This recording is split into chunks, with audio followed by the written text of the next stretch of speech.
La mañanera de Ángel correspondiente al martes de la semana en curso.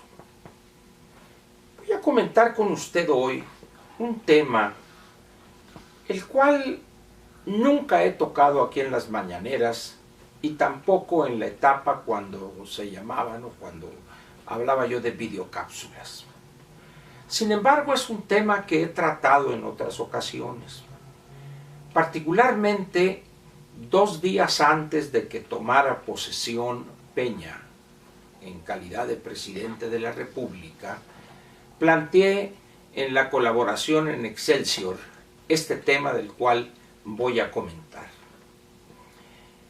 No vaya usted a pensar que es un tema nuevo que se inauguró con Peña en la presidencia. No, es un tema que posiblemente se remonte, ¿qué le diré?, a la época del presidente Echeverría. Antes de él, los presidentes eran parcos y muy cuidadosos de la palabra presidencial. Hablaban pocas veces y cuando hablaban era porque tenían algo realmente que decir. Llega el presidente Echeverría y rompe con esa regla no escrita del sistema político mexicano.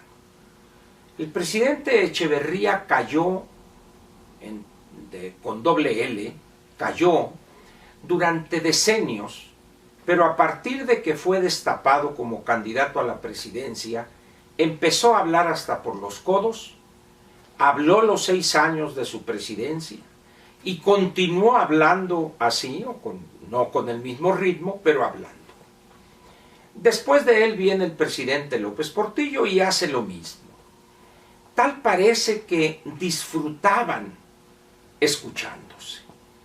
Era un placer casi orgásmico el que sentían, porque no se explica uno que dijeran tantos discursos, a veces 3 o 4 en un solo día.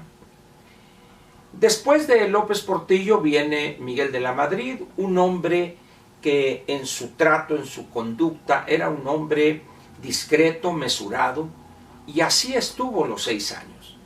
Un hombre, pudiéramos decir, de pocas palabras. Pero cuando llega el presidente Salinas, otra vez aquello es de una incontinencia verbal tremenda. Hablaba de todo en todas partes y se recupera en ese sentido el estilo echeverrista. Después del presidente, de la Madrid, después del presidente de la Madrid y que llega Salinas, ya le dije, recuperando aquel estilo del presidente Echeverría. Y después de Salinas llega Zedillo, un hombre más en el estilo de Miguel de la Madrid, de esos cuadros formados en Banco de México, discretos, poco afectos al discurso, a la intervención pública, a engolar la voz y a calentar a la audiencia. Después del presidente Zedillo llega Fox y otra vez, y vámonos tendidos con una incontinencia verbal que ya la conoció usted. Después del presidente Fox sigue el presidente Calderón, más o menos en el mismo tenor. Por esa razón, escribí yo esa colaboración en Excelsior el 28-29 de noviembre del año 2012, pidiéndole a Peña, no era presidente todavía, que cuidara la palabra presidencial, porque ésta tiene un valor alto, no solo en México, sino en casi todos los países de América Latina. Quizá a excepción de Costa Rica o de Chile, pero de ahí en fuera, prácticamente en toda América Latina, el discurso, el meeting, los asistentes aplaudiendo al gobernante en turno, es casi como una inyección de un multivitamínico para darle fuerzas ahí. Algunos dirían es casi un Viagra para darle fuerza al gobernante. Hoy estamos viendo un regreso a lo peor del desperdicio de la palabra presidencial. López no solo es un hombre que disfruta un placer malsano en hablar y hablar y hablar, porque además habla y dice puras tonterías, porque es un hombre no dotado para la oratoria y además incapaz para manejar este o aquel tema. De tal manera que habla y para las personas pues que están escuchando o que intentan, dicen, pues están ahí obligados porque son funcionarios o porque son invitados al acto, etcétera, pero en su fuero interno lamentan estar en ese momento ahí. Pero López habla y habla y habla, grita, pontifica, y aquí está la diferencia de López con los presidentes que mencioné antes. Insulta, ofende, lanza epítetos ofensivos prácticamente a todo el mundo. Usa un lenguaje a veces que raya en lo soez, en lo despectivo para los mexicanos, porque además usa esos calificativos sin precisar.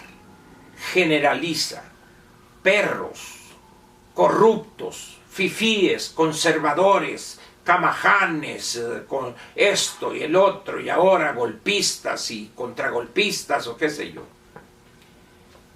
Y este tipo de discurso, este discurso de un contenido casi soez, ofensivo, mina la relación entre el gobernante y el gobernado. ¿Cómo puede esperar un gobernante como López que se le respete, que tenga credibilidad ante los gobernados con esa forma de dirigirse a los ciudadanos y a la población en general? ¿Cómo? ¿En cabeza de quién cabe que puede obtener el respeto con ese discurso? No, por el contrario, llega el momento en que el ciudadano se harta de ser ofendido, de ser insultado gratuitamente las más de las veces, y en ese momento empieza la burla soez también, la ridiculización en todos los foros posibles, y eso le molesta, y lejos de entender a qué se debe esa reacción del gobernado, insiste y eleva el nivel de la ofensa.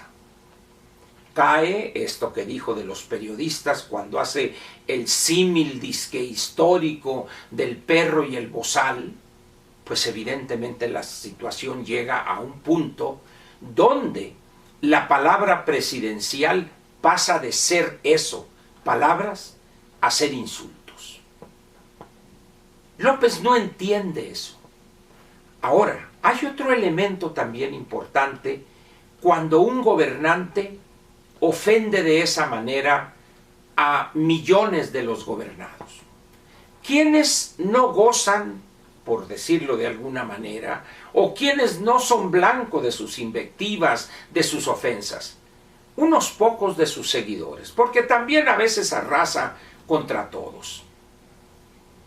Pero viene un elemento aquí que vale la pena señalarlo para terminar. Un gobernante que ofende en público prácticamente a todos sin distingo alguno, donde los ofende de una manera vulgar, soez, burlesca, esa persona también ofende en privado. Esa persona ofende a sus subalternos, a sus colaboradores, los agrede verbalmente, los ridiculiza. ¿Por qué habría de ser de manera diferente si ese es su comportamiento normal? ¿Y cuál es la consecuencia para la gobernación de este gobernante grosero, vulgar, soez, que solamente se quedan con él a la larga los serviles, los abyectos, pero también los incapaces que están en ese puesto y saben que no podrán obtener uno de la misma jerarquía, de tal manera que están dispuestos a aguantar todo tipo de ofensa, burlas, expresiones soeces de él por parte del gobernante, en este caso de López. De tal manera que usted verá poco a poco cómo algunos se van a empezar a ir, van a cansarse de ese trato. Y repito, ¿quiénes se van a quedar? Los serviles, los cobardes, pero también los incapaces.